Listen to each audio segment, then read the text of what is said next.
Буба, держись. Да.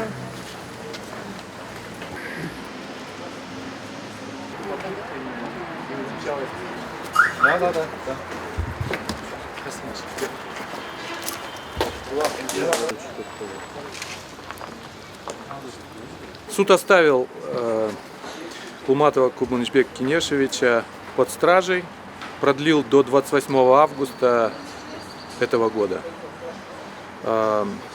Сразу скажу, судебное решение незаконно, необоснованно.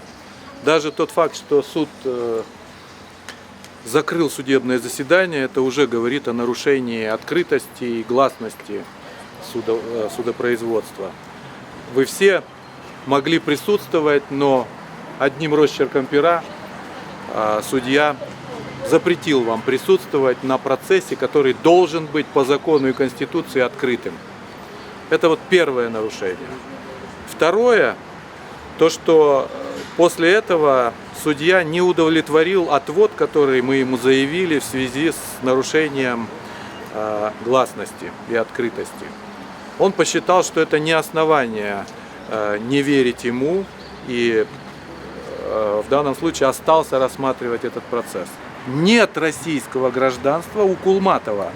Он не мог занимать эти все должности государственные, имея российское гражданство. Больше того, имеется решение суда российского о том, что он не имеет российского гражданства. И этот же факт был положен в основу, собственно говоря, сегодняшнего заявления следователя. Опять мифический паспорт господина Кулматова. Далее, что господин Кулматов скроется от следствия. Никаких фактических обстоятельств, что он даже попытки не делал или делал, следствие не представило.